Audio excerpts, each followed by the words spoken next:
So, Pam, how many marriage proposals have you received so far?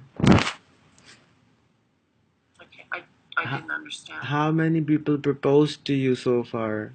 How many want to Oh, get married to you? oh, many, many, many. They want me to find him an American bride or something. Yeah, many.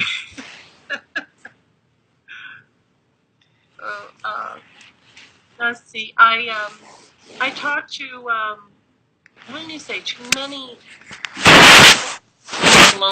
lonely men.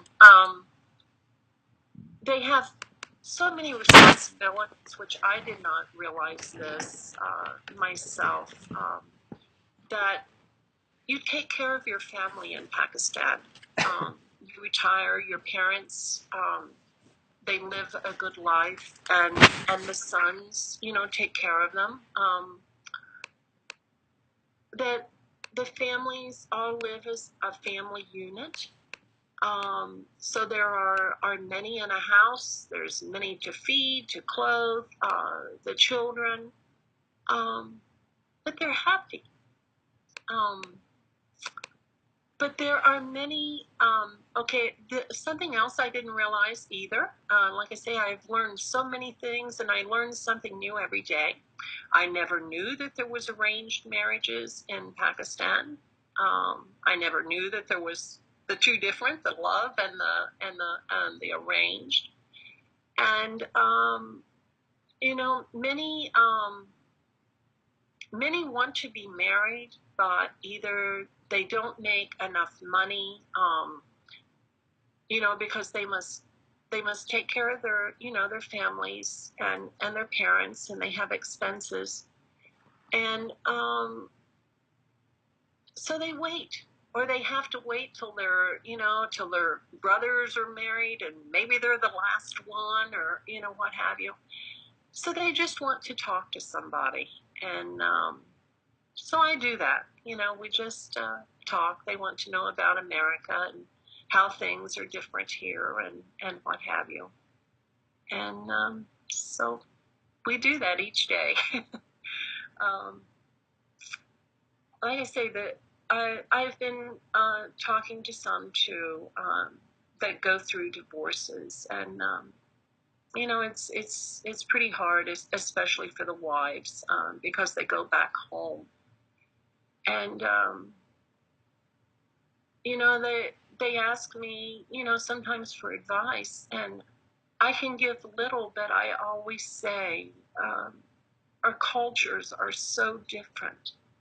And so, some of them, many of them say, I feel so much better after talking to you. So sometimes we just talk just because they need someone to talk to. And I always get this. I feel so much better after talking to you. And I try to leave them with something positive, that everything's going to be okay. Just give it time, and, things are going to work out. And you're going to find that special woman in your life, or, what have you. Just be patient. But I know many want more than anything for happiness and a good life. And I think it's that way the world over. So, okay. Did that help?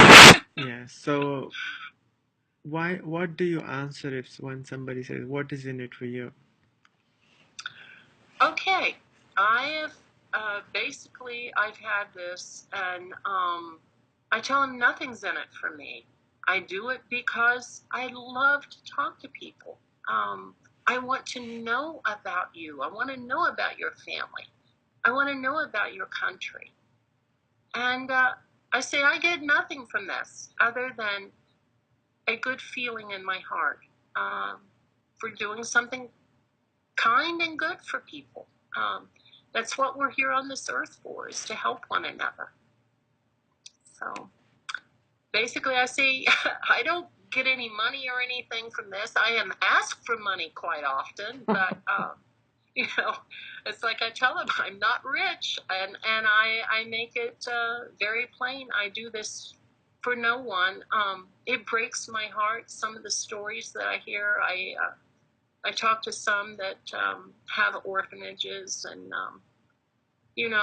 some of the kids have special needs or problems, and the only thing I can do is tell them to pray, and there's help out there. They just got to find it. I think this is one thing I hear, and this is one thing we have in America is organization within the communities. You can go to a food pantry, or you can go somewhere if you need help for the children. And I'm finding that this is one thing that may be lacking there in Pakistan is an organization within the communities and more unity. Um, but I do know too, and this is something that I am very respectful of, is the Islam law. There are many things that that are forbidden or that you can't do, and I respect those, and I tell them that. And we were talking about religion earlier. I have been asked many times, "Are you a Muslim?" And I say no. I gotta say I am always truthful, because I think that's how we all should be. I tell them no. I was raised a Christian, but I have a deep respect for all religions. And they'll say something, and I said, but I said, I have found that I'm a religion under God. We are all humanity, and they agree with me. And I think it's that we have a deep respect for each other, and it goes back to what you were saying earlier, that and I do feel it's the same way. We in the world love labels. We want Pakistanis, we want Americans, we want this religion or that religion. We want to name everything, and there are many things that should be not labeled. Humanity's pretty cool, I think. I mean, it's we taught our children when we were traveling the world, because like I said, they met people from all over the world, that to pick people like a beautiful bouquet of flowers. The more you pick, the more beautiful it is, and so that's how we raised our children that way, and that's the way I feel. I mean, people are the most amazing things on earth. They really are, and we can all learn from each other. I mean, the food from each nation and each country. I mean, can you imagine if you got to taste each dish? You'd never stop eating. So, oh boy, that's a big question. Okay. Thank you, Pamela. This was really fun. So what did you learn after 4 months? What is your learning? I know you're still learning every day something brand new, and we all Yeah. are. And I think it's a very old saying: the more you learn, the more you understand that you really don't know anything. And but what is your learning after a few months of all this? You're literally, Oh, this is like more than a job. You're literally doing it like a job. yeah, What time do yeah. you get up? What time do you start doing this till what time? Oh, okay. I usually sometimes get up around 5:30. In the morning? I like to go through. Oh well, in fact, I had to turn off the automatic Skype, because as soon as I got on, I was hit with was starting to talk, so I had to turn it off till I turned it on. Um, I usually try to go through the inbox at least 6 o'clock after I make my coffee, because I've got to have my coffee in the morning, and I get many requests for friends, so I try to make sure I get to them. I might see certain messages, that I want to try to see before I get on Facebook. Because once I get on Facebook, I have had as many as 40 or 50 lined up to talk. And so, of course, bless their hearts, especially the new ones, it's like, where were you? What are you doing? And then, of course, if I do have Skype turned on, I sometimes get Skype calls between there. And there are some that I literally have to take at that time, and I just have to leave the people and go. I can't tell each of them, I got a phone call. So I try to talk on Facebook from, say, anywhere from 5:30 to 8 o'clock. 8 o'clock, I try to close and have breakfast.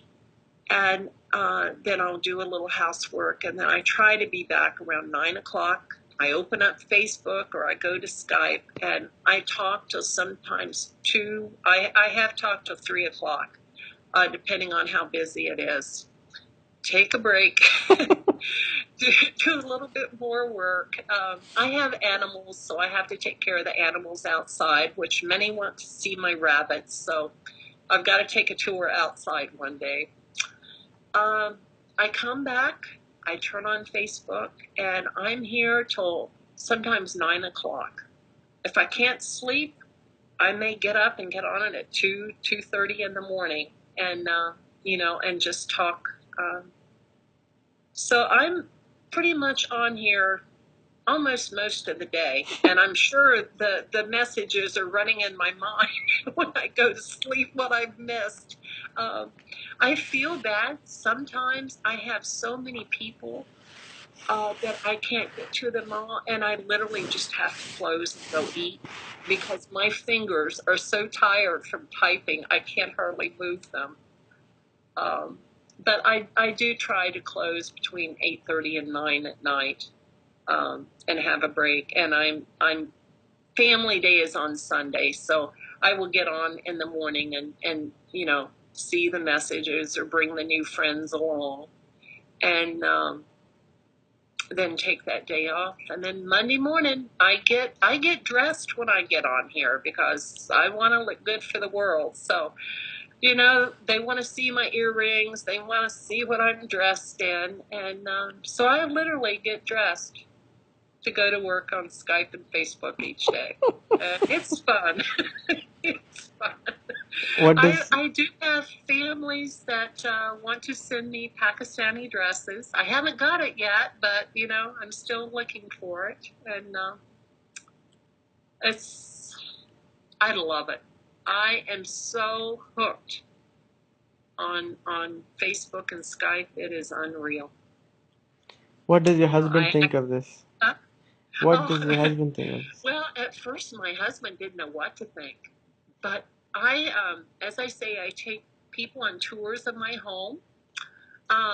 They'll see him sitting in his chair, and they'll ask, "Where's your husband?" I said, "Well, he's downstairs, I'm upstairs." And then they're like, "Okay." And I says, "No," I said, "he watches TV, and I'm up here talking." So anyway, they want to see him. I do have them that talk to him, like I had one today, and they had a very nice chat. And so it's some have talked to my youngest grandson. He's been here, and he doesn't know what to think about all this, or his Nana. He calls me Nana on Facebook and Skype all day. But at the same time, they are amazed at what I'm doing. And truly, I myself, I just simply start talking, and it just goes where it goes. And I try to talk to as many as I can. I will say, when you first approached me about teaching English, I was, oh my gosh, how am I going to do this? Because I'm thinking of myself, of books and a classroom. You know how a teacher does it. And then you told me, no, all you gotta do is just show up and talk. And I thought, wow, I can do that. And so I've been doing it pretty much every day since we first started this.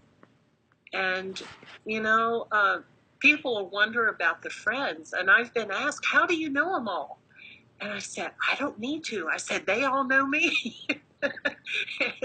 and and we just start talking. And I would love to have 1,000,000 friends. I don't care how many, and I hope that we all join hands for peace. Okay? Because everybody wants peace, and they want a good life.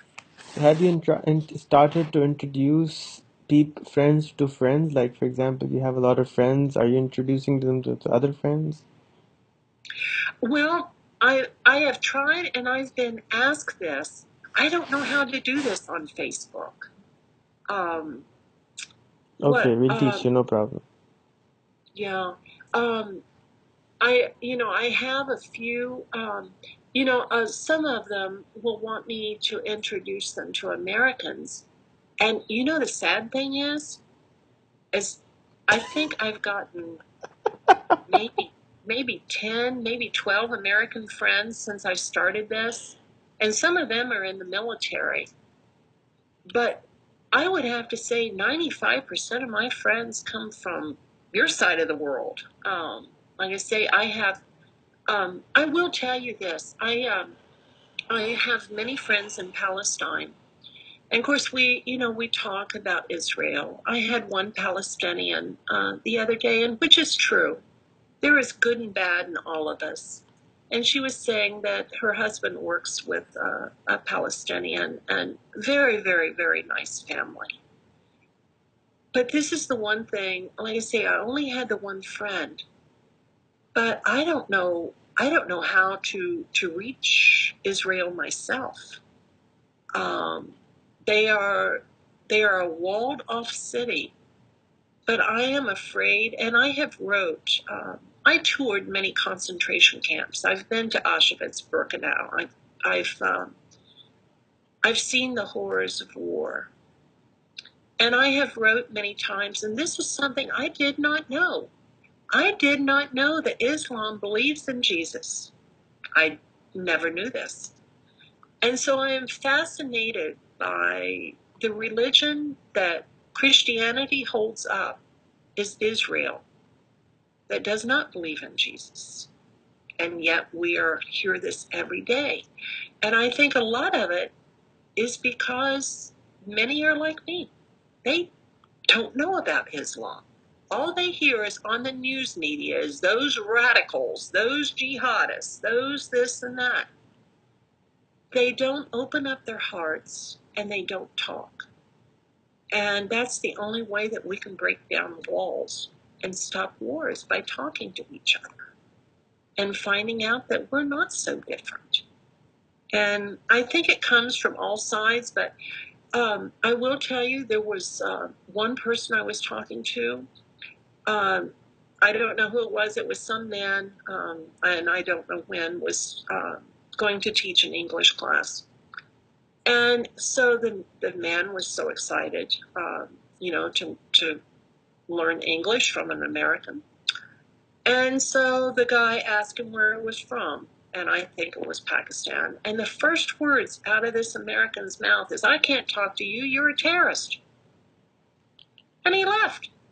He never talked to them again.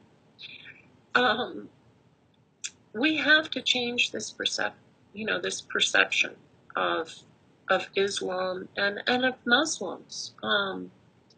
Because I tell you, you are absolutely wonderful people. And it's like I told somebody, I don't see a Muslim. I see a person. I see a friend. That's all we all should be, is just friends. So, like I say, the more I talk, the more I want to talk, and the more friends I want to talk to. And your vision and what you are doing. And you are very well respected, by the way. Um, many people don't know who you are, and then there are people that value what you do, and you've just got to sell yourself out there, because you are the Bill Gates of Pakistan, okay? And you're going to meet him one day, right? I met him one day already.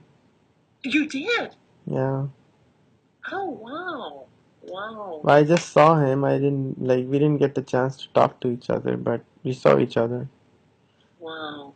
Well, this is amazing. I wish that there was somehow to get him on board for Pakistan, um, because there needs to be, I think, more libraries.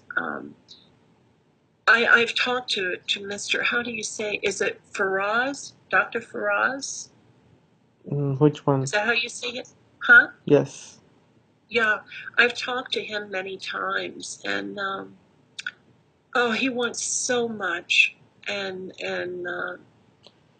to happen. And I really think he's in the right direction, with his schools and what have you. And I just hope that Pakistan can keep moving forward. This is another thing I was amazed. Islamabad, Karachi, your cities are very modern in some spots. For the rural areas that are still as they were maybe 100 years ago, your cities are so modern. And I was amazed by that. Of course, they're not like Dubai, but hey, they can get there. Especially with the bright young engineers. A lot of them, not a lot of them, but some of them I've talked to, really want to help their country. And you just have to keep doing what you're doing, okay? So I think I've about talked you to sleep. It must be, what, 4 in the morning there? No, I'm not tired. Oh, you're not? Libraries are not really something which are needed anymore in today's world. Oh, that's Um, true. Internet in Pakistan is $5 a month for DSL. It's very, very cheap. The problem is the priorities are not there for the internet, so the householders don't really understand the power of the internet.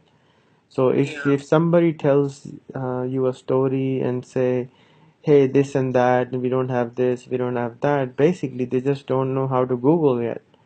yeah, Then you need to just tell them to get a DSL account and start learning to Google and YouTube more, because once they learn that, then there's nothing stopping. I mean, my how much is my education? I have never been to college or university to study, so if I can do well, anything, they can do anything also. I mean, yeah, it's just within their own. It's self limitation. It's nothing yeah. more. Well, I haven't been to college. I look at my daughters. One's got her master's degree in teaching, and the other one's getting her PhD. And I'm going, oh my gosh. But when they were little, they were very smart. They were in what's called talented and gifted classes. And this is the other subject that I was going to tell you. I hadn't really thought about it. I do get this. What qualifications do you have? And I'm going, first I say, well, I'm an American and I love to talk. And, and, you know, as far as degrees, I don't have degrees, but I have it. I have life's experience. And I like to learn things. Like I say, I try to go to the news thing and see what's happening in the day, and make comments. But there are so many things. Like you say, you can Google anything. You can find out about anything. All you got to do is just do it. I had one man I was talking to today want to know about American businesses. He has worked in Dubai for or no, the UAE for 10 years. And of course, he's, was talking about America, and he wanted to know what to do. And I says, well, the first thing you got to do is find out about, the jobs and the areas. I says, we do have 50 states. and I said, it's until you know the business that you want to go to or know much about it, I can't really say, because he said something about coming here and me taking, and it's like, I can't take you to these places. I am an at-home housewife on Facebook and Skype. So anyway, I told him to Google it, American businesses in accounting. And I said, you should have page after page after page, and then read, and find what you want to do. And I think that's the biggest thing is people need direction. They don't know where to go. You think, and it's the same here in the United States. Like I say, it's all over the world. People are They, hesitant to change, including me, how mm-hmm, we know things. It's the biggest challenge of our lifetime is because within our lifetime a kid who is 10 today will change 30 jobs in a lifetime because he yeah, will have to relearn and relearn. And today, 4 years ago there was no iPad. 7 years right, ago there was no Facebook. 6 years ago there was no YouTube. 10, 11, 13 years ago there was no Google. 15 years mm-hmm, ago there was no Yahoo. 20 years ago there was no internet altogether. So everything is changing and changing and changing. It's in a speed where it's unbelievable speed. And the one thing which we need to understand is we can get the masters and the PhDs and everything, but mm-hmm, guess what? In 3 years' time, it will all be obsolete. It would be yeah, nothing you know right now would be applicable except for your network, mm-hmm, except for your past experiences, and that is what people are shy to do. They're not cashing in on their network. They're not engaging with their friends. They're not knowing the life. They're not enjoying life. They're not sitting down and having the glass of water and enjoying that glass of water. They're not yeah, understanding that how important that is to their life to actually sit down, mm-hmm. do nothing, and just breathe and Yeah, be alive and happy about it. And mm-hmm, unless we bring back the humanity in our lives, $1 billion can't really do much for you unless you know how to enjoy it. yeah. That is very, very true. I'm going to tell you a story. Like I said, I was born in Kentucky. My grandparents lived. We call them hollers. it's as far as you can get. Basically, away from anybody. They were the last house. My grandfather died when he was either 94 or 96 years old. When electricity first came to many places in America, they were scared to death of it. I think anything that's new, as you say, people are scared of. Well, they had to have a court order to bring electricity up into the holler. Um, okay, then many years ago, we didn't have TV. Uh, you know, you listened to programs on the radio. So my grandfather, he had, let's see, I think there were 7 boys and 3 girls, or something like that. It was quite a few. Um, so anyway, he would listen to his programs on the radio. Well, TV came along, and the boys wanted TV. He wasn't going to have it. There's no way you're bringing a TV. So they went and got one. They set it up. And one of his favorite programs on the radio happened to be on TV. He was hooked. It was the old black and white TV. There was only 2 channels at the time, but you could actually see the people that were doing the programs on the radio. And so I have never forgot that. And I think with each and everything we have, and I think the internet is just like that. I mean, 100 years from now, it'll be just like TV. You just go turn it on and start talking. You know, it'll be no big thing, because eventually, um, everybody came along. I mean, I can't think of an elderly person that doesn't watch TV. You know, so I think little by little, it just takes time. They'll come along too. But can you imagine having to have a court order to bring electricity to the home? I can't even fathom it. But um, so who knows? Who knows what'll be even in, like you say, 2 years from now. Hmm. Because it seems like, well, I think laptops, like I have a laptop, I think they're going to be obsolete here before too long. You think? I don't know. One thing I have learned after 25 years of technology is never predict too much because one small kid can come up and disrupt everything. But what is happening is that the speed of knowledge is becoming faster and faster, and we need to Mm-hmm. understand what is it exactly what knowledge is, what is exactly what learning was. The institutions were designed for 100 years ago. They were designed for pre-internet. There was no way. I mean, 100 years ago, a theologist or a researcher could not dream of certain books to be in his house, or even in his library, or even in his city, or even in his country. Now he Mm-hmm. has an iPad which has all the knowledge of all the books in the world instantaneously. Yeah. The knowledge system which we live in was not designed for this.